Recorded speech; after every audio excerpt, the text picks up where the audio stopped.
Hello friends, அனைவருக்கும் வணக்கம். இந்த வீடியோவில் நம்ம என்ன பார்க்க போகிறோம் அப்படின்னா, நமக்கு தெரியும் ஃப்ரீ டெஸ்ட் பேட்சோட ஃபஸ்ட்டு டெஸ்ட்டு அப்படிங்கிறது இன்றைக்கி நடக்க போகுது. ஸோ டெஸ்ட்டு வந்து எந்த நேரத்தில் நம்ம வச்சுக்கலாம் அப்படின்னா 7 மணிக்கு வச்சுக்கலாம். நைட்டு 7 மணி டு 8 கரெக்டாக ஒரு 1 ஹவர் மட்டும். ஓகேவா, 1 ஹவர் மட்டும். கொஞ்சம் லேசியாக எழுதாதீங்க. கொஞ்சம் எப்படின்னா கொஞ்சம் முழு மனசோட எழுதுங்க. கொஸ்டினை புரிஞ்சுக்கிட்டு எழுதுங்க. கொஸ்டின் அப்படிங்கிறது எக்ஸாம் பாயிண்ட் ஆஃப் வியூவில் தான் இருக்கும். அதை ஆக்சுவலி நைட்டு நீங்கள் பார்ப்பீங்க. ஸோ இதில் வந்து சில டவுட்டெல்லாம் நான் சொல்லிடுறேன். தேர்வினை எழுதும் முறை அப்படிங்கிறது டெலகிராமில் கேள்விகள் பிடிஎஃப் வடிவில் பகிரப்படும். நான் வந்து பிடிஎஃப் வந்து டெலகிராமில் கொடுத்துடுவேன். அதற்கான விடைகள் நமது சேனலில் வீடியோவாக வெளியிடப்படும். ஸோ அதுக்கான வீடியோ வந்து நான் இனிமேல் தான் ரெடி பண்ணணும். ஸோ அதையும் ரெடி பண்ணிவிட்டு என்ன பண்ணோம் அப்படின்னா நான் வந்து யூடியூப்பில் வந்து கொடுத்துருவேன். ஸோ அடுத்தது வந்து எங்கே படிப்பது அப்படின்னா ஒவ்வொரு தேர்வுக்குமான பாடங்கள் டெலகிராம் யூடியூப் சேனலில் தரப்படும். ஸோ அடுத்த டெஸ்ட்டுக்குள்ளே அப்டேட் அப்படிங்கிறது டெஸ்ட் 2 அப்டேட்டு, டெஸ்ட் 3 அப்டேட்டு அப்படிங்கிறதுலாம் நான் கொடுத்துறேன். எந்தெந்த புத்தகங்களை நீங்கள் படிக்கணும் அப்படின்னு சொல்லிட்டு நான் கொடுத்துருவேன். ஸோ அதை டெலகிராம்லேயும் வந்து நான் ஷேர் பண்ணுவேன். நீங்கள் அதை யூஸ் பண்ணி ஸோ அடுத்த டெஸ்ட்டுக்கான அப்டேட்டை வந்து நீங்கள் அதில் தாராளமாக தெரிஞ்சுக்கலாம். ஸோ அடுத்தது என்னென்னா எவ்வாறு இணைவது அப்படின்னு பார்த்தோம்னா நமது சேனலில் லிங்க் உள்ளது. அந்த லிங்க்கை பயன்படுத்தி இணைந்து கொள்ளலாம். நான் கமெண்ட்டில் வந்து நான் லிங்க்கு கொடுக்குறேன். ஸோ டெலகிராம் லிங்க்கை யூஸ் பண்ணி எல்லோரும் அதில் ஜாயின் பண்ணிக்கோங்க. ஸோ அதில் தான் வந்து டெஸ்ட்டு நடக்கும். ஓகேவா, டெலகிராம் இல்லை அப்படின்னா கமெண்ட்லேயே சொல்லுங்கள். என்கிட்ட டெலகிராம் இல்லை, வாட்ஸ்அப் தான் இருக்குது அப்படின்னா எந்த இஷ்யூவாக இருந்தாலும் கமெண்ட்டில் சொல்லுங்கள். அதுக்கு வாட்ஸ்அப்பு ஆல்ட்ராக வந்து நம்ம சூஸ் பண்ணிக்கலாம். ஸோ ஆனாலும் டெலகிராமில் நிறைய பேர் இருக்காங்க அப்படின்றதுனால டெலகிராமில் ஃபஸ்ட்டு ப்ரிஃபரன்ஸ் டெலகிராமுக்கு. ஸோ அடுத்தது கணிதம் எவ்வாறு படிப்பது அப்படின்னா நீங்கள் ஸ்கூல் புக்கெல்லாம் அதில் படிக்கவே வேண்டாம். ஓகேவா, ஸ்கூல் புக்கை தொடக்கூட வேண்டாம். ஒன்றுமே பிரச்சனை இல்லை. நீங்கள் ப்ரீவியஸ் இயர் கொஸ்டினை மட்டும் பாருங்கள். ப்ரீவியஸ் இயர் கொஸ்டினை பார்த்துட்டிங்க அப்படின்னா கடைசி ஒரு 2 நாளில் உட்காந்து என்ன பண்ணலாம், 2-3 நாளில் உட்காந்து கூட மொத்த டாப்பிக்கையும் நம்ம கம்ப்ளீட் பண்ணிடலாம். ஓகேவா, அது ஸ்கூல் புக்கில் ஆக்சுவலி பார்த்தோம்னா ஒரு பெரிய விஷயமே கிடையாது. ஸ்கூல் புக்கை முடிக்கிறது வந்து ஒரு பெரிய விஷயமே கிடையாது. இருந்தாலும் சிம்பிளிஃபிகேஷன் அதில் இல்லை, அதனால் நம்ம ஸ்கூல் புக் படிக்கல. ஸோ இப்போ எல்லாம் வருதில்ல, நம்பர் சிஸ்டம், அப்புறம் வந்து பார்த்தோம்னா அரித்மெட்டிக் ப்ராக்ரெஷனு, ஸோ அதெல்லாம் ஏபிஜிபி அதெல்லாம் வருது இல்லையா. ஸோ அதுக்கெல்லாம் வந்து சில கொஸ்டின்ஸை நம்ம ஸ்கூல் புக்கையும் பார்த்து தான் ஆகணும். ஸோ அதுக்கெல்லாம் நமக்கு தேவைப்படும் போது நம்ம ஸ்கூல் புக்கை ஓப்பன் பண்ணிக்கலாம். ஸோ இருந்தாலும் மேக்ஸ் அப்படிங்கிறது ப்ரீவியஸ் இயர் கொஸ்டின் தான். அடுத்தது நோக்கங்கள். இந்த டெஸ்ட்டோட நோக்கங்கள் அப்படின்னு பார்க்கும்போது அடிப்படை கேள்விகளில் வலுவாக இருத்தல் மற்றும் புரிதல். நமக்கு எவ்வளவு தான் நீங்கள் ஒரு டைம் இல்லை 2 டைம் எழுதி பார்த்துட்டிங்கன்னா தெரிஞ்சிருக்கும். டிஎன்பிஎஸ்சி கேட்குற கொஸ்டின்ஸ்லாம் ரொம்ப ஈஸியான கேள்வியாக இருக்கும். லட்டு மாதிரி கேட்பாங்க. ஆனால் அந்த லட்டை கூட நம்மளால் சாப்பிட முடியாது அந்த டைமில். ஏன்னா அதை நம்ம மறந்துருப்போம். கஷ்டமாக தான் எக்ஸாம்னாலே கஷ்டம், கவர்மெண்ட் வேலைனாலே கஷ்டம் அப்படின்னு பயந்து பயந்து என்ன பண்ணுவோம், கஷ்டமான கேள்வியெல்லாம் தேடி தேடி படிச்சிருப்போம். ஈஸியான கேள்வியில் இப்போவும் கோட்டை விட்டுக்கிட்டு தான் இருக்கோம். ஓகேவா, இனிமேலும் கோட்டை நிறைய பேர் விடுவாங்க, உஷாராயிக்கோங்க. ஓகேவா, ஸோ அதனால் இனிமேல் கோட்டை விட்டுறாதீங்க.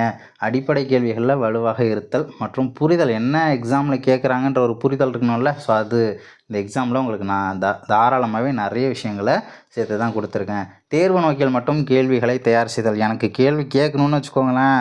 இப்போ என்னெல்லாம் கேள்வி கேட்க சொன்னாங்க அப்படின்னு வச்சுக்கோங்க, நான்லாம் எப்படி சொல்கிறது, என் ஃப்ரெண்ட்ஸ் ஆக்சுவலி நாங்கள் படிச்சுட்டு இருக்கும்போது மாற்றி மாற்றி கேள்வி கேட்போம்ல.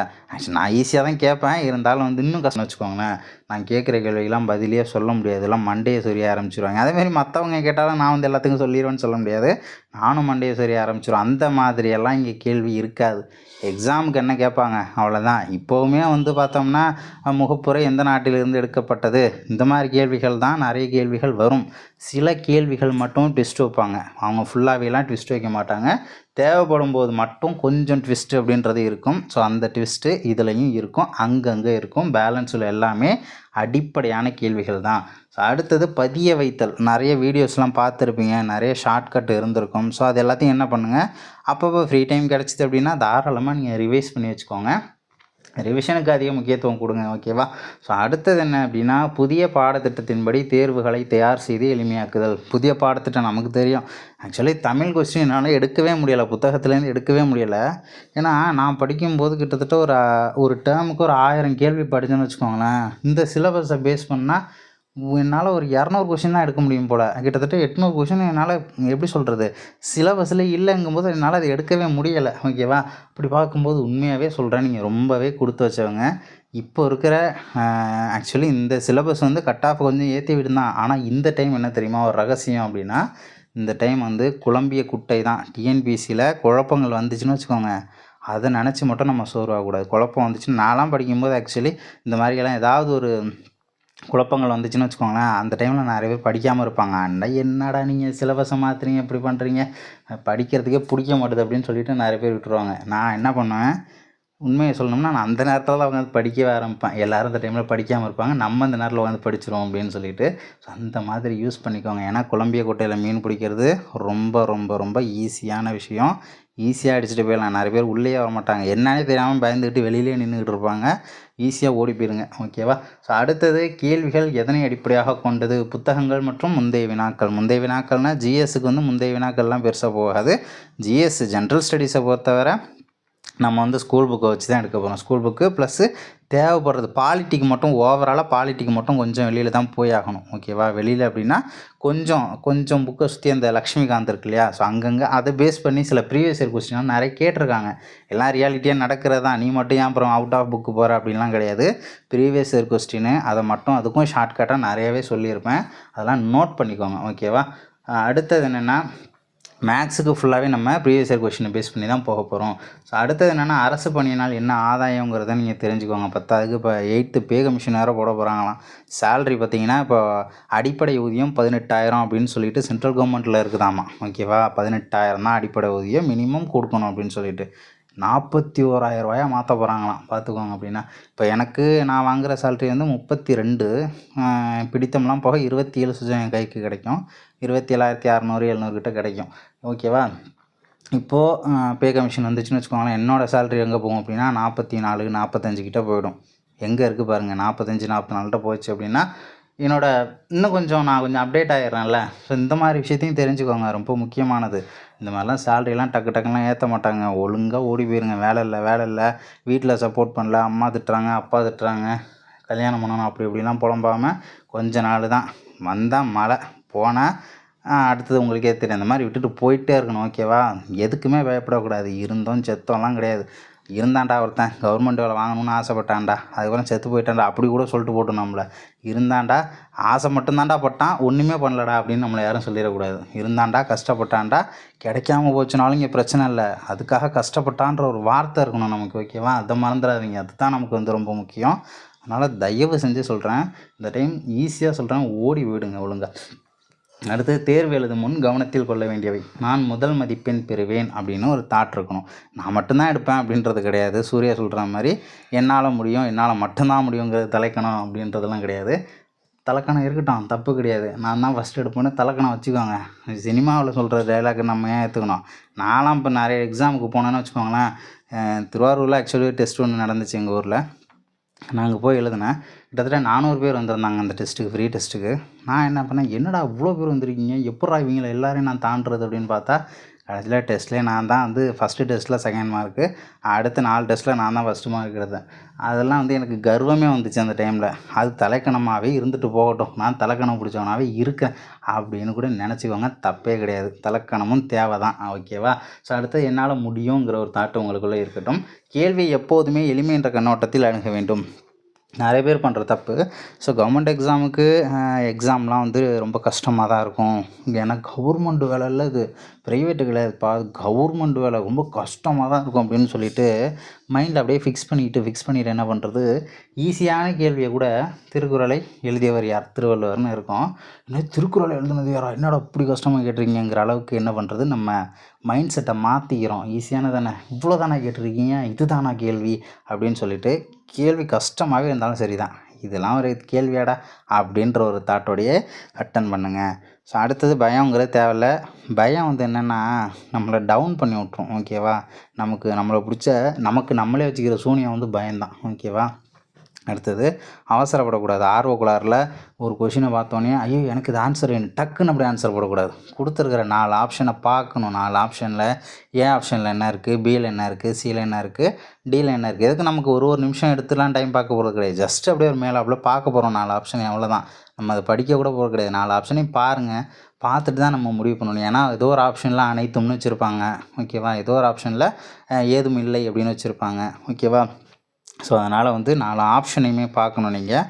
ஆர்வ கோளாறில் எடுத்தோடனே டக்குன்னுலாம் மூவ் பண்ணக்கூடாது. அந்த மாதிரி தோற்று போனவங்க நிறைய பேர் இருக்காங்க. தோற்று போனவங்கன்னு சொல்கிறத விட மார்க்கை கொஞ்சம் கம்மி பண்ணி ஸோ அவங்க அதை ஆக்சுவலி அந்த ஒரு விஷயத்தை ஃபாலோ பண்ணியிருந்தாங்கன்னா இன்னும் கொஞ்சம் நல்லா இருந்திருப்பாங்க அப்படின்றது தான் உண்மை. ஓகேவா? கொடுத்திருக்கும் அனைத்து விடைகளையும் கவனித்தல் வேண்டும். அதேமாதிரி 3 முறை வழியை பின்பற்றுங்கள். நான் ஆல்ரெடி ஒரு வீடியோ ஒன்று போட்டிருப்பேன், திரும்ப அதை கூட நான் ஷேர் பண்ணுறேன். ட்ரிபிள் ரவுண்டு மெத்தடு ஓஎம்ஆர் ஷீட்டில் தான் நீங்கள் ப்ராக்டிஸ் பண்ணணும். ஓஎம்ஆர் ஷீட்டில் என்ன பண்ணுங்கள், 100 கேள்வியை 3 ரவுண்டாக எழுதுங்க. ஓகேவா? நான் அதை வந்து ஃபுல்லாகவே இந்த வீடியோவை சொல்லியிருப்பேன். அதில் நான் அதையும் ஷேர் பண்ணுறேன். தெரியலையா, கும்பிடு சாமியை போட்டுட்டு அடுத்த கேள்விக்கு போயிட்டே இருங்க. அதிலேயே போட்டு உட்காந்து சுரண்டக்கூடாது. ஓகேவா? தெரியலைன்னா அடுத்தது போங்க, கடைசியாக பார்த்துக்கலாம். அதெல்லாம் அடுத்தது உரிய விடைத்தாளில் ஓஎம்ஆர் ப்ராக்டிஸ் தான் நம்ம வந்து பண்ணணும். சரியான முறையில் எழுத வேண்டும். ஷேட் பண்ணுறதெல்லாம் வந்து ஃபுல்லாக ஷேட் பண்ணுங்கள். எக்ஸாமில் எப்படி பண்ணுவீங்களோ அதே மாதிரியே பண்ணுங்கள். அதுதான் ரொம்ப முக்கியம். ஏன்னா இங்கே நம்ம என்ன பண்ணுறோமோ இதே விஷயந்தான் அங்கே நமக்கு வரும். ஓகேவா? அங்கே போய் பார்த்துக்கலாம் அப்படின்லாம் முடிவு பண்ணாதீங்க. கரெக்டாக ஓஎம்ஆரில் கரெக்டாக புள்ளியெல்லாம் கரெக்டாக வைக்கிறீங்களா, அந்த கேள்விக்கு தான் நீங்கள் ஷேட் பண்ணுறீங்களா, அதேமாதிரி ஷேட் பண்ணதை திரும்ப அடித்து விட்டு அடுத்த கேள்விக்கு மாற்றி பண்ணியிருப்பீங்க. மாற்றி பண்ணிட்டீங்கன்னா அதை மட்டும் அடித்து விட்டு அடுத்ததுலனா மாற்றிலாம் பண்ணாதீங்க. தப்பு பண்ணிங்கன்னா தப்புன்னு ஏற்றுக்கோங்க. தேர்வு எழுதிய பின் செய்ய வேண்டியவை: தவறாக விடையளித்த கேள்விகளை ஒரு முறை படித்தல் அப்படின்னு சொல்கிறாங்க. ஏதோ ஒரு கேள்வியை தப்பு பண்ணியிருப்பீங்க அப்படின்னா அதை பாருங்கள், ஏன் தப்பு பண்ணியிருக்கோம், எதனால் தப்பு பண்ணியிருக்கோம், ஷேட் பண்ணுறதுல தப்பு பண்ணிட்டோமா, இல்லை நமக்கு தெரிஞ்சு விட்டோமா, இல்லை ஆப்ஷன் பார்க்காம நம்ம விட்டுட்டோமா, இல்லை ஆர்வ கோளாறில் போட்டுட்டோமா, எதையாவது ஒரு தப்பு பண்ணியிருப்பீங்க. அது என்னங்கிறத ஃபீல் பண்ணுங்கள். ஓகேவா? ஃபீல் பண்ணுறதுனா வந்து உட்காந்துக்கிட்டு தலைமையில் கை வச்சுட்டு ஐயோ மார்க் போயிடுச்சே கிடையாது. அப்போ இந்த இடத்துல நம்ம தப்பு விடுறோமா, அடுத்த டைம் இதை விடக்கூடாது. அவ்வளோதான். அந்த மாதிரி தவறு செய்ததற்கான காரணத்தை உணர்தல். விடைகள் வந்து நம்மளோட சேனலில் வந்து நான் அப்டேட் பண்ணிவிடுவேன். ஸோ அதை வந்து நீங்கள் செக் பண்ணிக்கோங்க. முடிஞ்சால் வந்து ஒரு 10 டெஸ்ட்டு நடக்குது, இல்லை ஒரு 5 டெஸ்ட்டை வந்து அப்படியே செட்டாக ப்ரிண்ட்டு போட்டு வச்சுக்கோங்க. ஓகேவா? ப்ரிண்ட்டு போட்டுக்கிட்டு அதில் நீங்களே இன்னொரு டைம் என்ன பண்ணுங்கள், ஆன்சரை கிளிக் பண்ணி அதையே இன்னொரு டைம் கூட நீங்கள் படிக்கலாம். ஸோ நம்ம சேனலில் வந்து வெளியிடுவோம். நீங்கள் அதை வந்து பார்த்தோம்னா நீங்கள் அதை ஃபாலோ பண்ணி நீங்கள் என்ன ஆன்சர் அப்படிங்கிறத எடுத்துக்கலாம். ஏதாவது டவுட் இருந்துச்சு அப்படின்னா நீங்கள் வந்து நம்ம இது இருக்கு இல்லையா, டெலகிராமில் ஷேர் பண்ணுங்கள். அதை நம்ம பார்த்து என்ன ஆன்சர் அப்படிங்கிறத தெரிஞ்சுக்கலாம். ஸோ இவ்வளோ தான். ஓகேவா? இந்த வீடியோவில் இவ்வளோ தான் அப்டேட்டு. ஸோ அதனால் டெலகிராம் லிங்க்கு நான் கமெண்ட்டில் கொடுக்குறேன், மறக்காமல் போய் ஜாயின் பண்ணிக்கோங்க. குறைஞ்சபட்சம் எல்லாருக்கும் ஷேர் பண்ணுங்கள். ஏன்னா வந்து நிறைய பேர் படிக்கும்போது என்ன பண்ணுவாங்கன்னா, நான் மட்டும்தான் படிக்கணும் அப்படின்னு சொல்லிட்டு ஆசைப்படுவாங்க. அப்படிலாம் கிடையாது. அவங்களாம் இன்னும் படிச்சுட்டு தான் உட்காந்துருக்காங்கிறதான் உண்மை. எல்லாருக்கும் சொல்லித்தராங்கல்ல, அவங்க நிறைய பேர் சீக்கிரம் பாஸ் பண்ணிடுவாங்க, நிறைய மார்க்கும் எடுத்துருவாங்க. அதனால் குறைஞ்சது 10 பேருக்காச்சும் உங்கள் ஃப்ரெண்ட்ஸு கண்டிப்பாக இப்போ நான் படிக்கும்போது எனக்கெல்லாம் 30-40 பேரை படிக்கிறவங்களுக்கு தெரியும். அதுமாரி உங்களுக்கும் தெரிஞ்சிருக்கும். எல்லாருக்கும் ஷேர் பண்ணுங்கள். ஏன்னா அவங்களோட அந்த எண்ணமே நம்மளை ஒரு நல்வழிக்கு கூட்டு போகும். உண்மை தான் அது. எண்ணம் போல் வாழ்க்கைன்னு சொல்லுவாங்கள்ல, அதுவும் உண்மை தான். அதுக்கு ஏற்ற மாதிரி தான் நம்ம இது சொல்லணும். ஏன்னா வந்து கடைசி நேரத்தில் சொல்லுவாங்களே நேரம் சரியில்லைன்னு, அந்த மாதிரி நேரம் சரியில்லை, நமக்கு எக்ஸாமில் நேரம் சரியில்லைன்னா அந்த மாதிரி அங்கங்கே பண்ணின சின்ன சின்ன புண்ணியங்கள் வந்து நம்மளை காப்பாற்றும்னு நான் நம்புகிறேன். உங்களுக்கு அந்த நம்பிக்கை இருந்துச்சுன்னா ஷேர் பண்ணுங்கள். தேங்க்யூ.